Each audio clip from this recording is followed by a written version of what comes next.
Good morning, Nerdfight area. It's Friday, I think, maybe.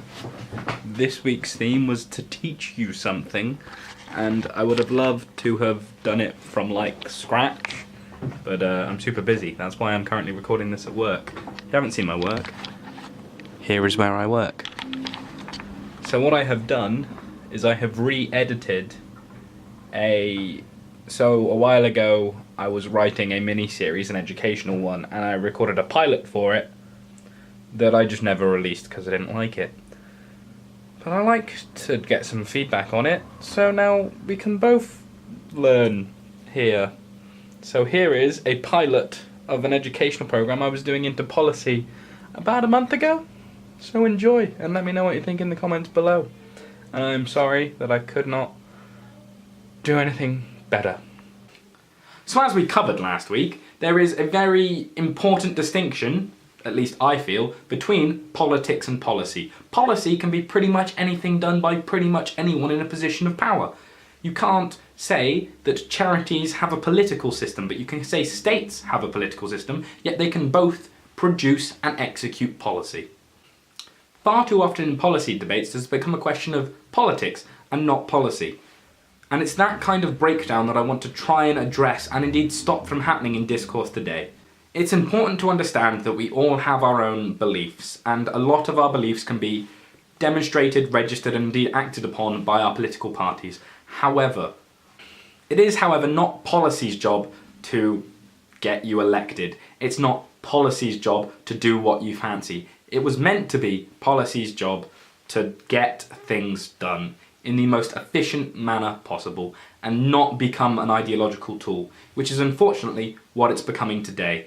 The line between what is politics and what is policy is so blurred that I actually had to do extra reading to make sure that they hadn't just merged at some point and nobody told me. So to try and illustrate my example, let's say you have a piece of legislation that you're trying to push through.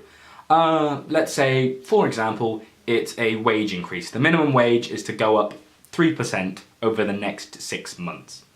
And one party is saying that this is a great idea, and in fact, if we could afford it, could we increase that to maybe 5%? And the other party is complaining that it's going to undercut businesses and mean that the unemployed are even less employable because it'll cost even more money. Now you see, arguably, if you take a step back and ignore your own biases for a second, both parties have valid points. But from a policy perspective, neither of those points are valid. They are arguing over essentially nothing. Unfortunately, that is the case. And I know a lot of you will disagree with me, but please just hear me out first before you write an angry comment. The policy body, or the funding body, that has worked out that there needs to be a 3% increase is doing it based on statistics, on figures that are collected unbiasedly as possible. They have worked out exactly who needs what, and often these increases in minimum wage are worked out years in advance. And there's a way of working it out that is completely politically, unbiased. It's a math equation. I mean, it's a very dull one, but math cannot take political sides. Policy is just words on a page. It will be a recommendation of policy, it will be a research paper, it will be a political manifesto. That is the policy. What goes on around it is the politics. When it becomes an argument about ideology or values or essentially opinions with no solid data behind it, it has become a political issue and not a policy one. If you're still kind of confused at what I'm talking about, I've made a short playlist, it's about 10 minutes long, of a couple of healthcare triages videos. I did not say that right, come on. In these videos, they examine issues that shouldn't really be issues, but are made issues by politics. From a policy standpoint, everything that he says makes sense, but will it happen in a political system? The chances are no. That is unfortunate, and as somebody who worked in politics for a brief time, I have seen time and time again things that should happen not happen so that they can win political victories, and not because it was the best decision to make. And that is unfortunate. However, that does not mean that as policy makers, which I think by the second episode we can call ourselves, maybe not, that we should be able to take a step away from the politics, examine what really needs to happen, and not have our work framed in a political context. But at the same time, we need to understand that it needs to go through that political scrutiny to get things done. Because love them or hate them, politicians are elected by people, or businesses, or organisations, or however you want to argue it, but they are still elected, and therefore it is the job of policymakers to do the best with what we're given. The fundamental thing that I want you to take away from the difference between policy and politics is a he said, she said, and there is technically no right answer. Policy, there is always a right answer. The important thing is that policy can always be done right. Politics is often a matter of opinion. Another important distinction is that policymakers rely on statistics, on data that is collected unbiasedly, and usually they collect it themselves. Whereas the political system uses data that is collected by essentially organisations that are paid to be biased.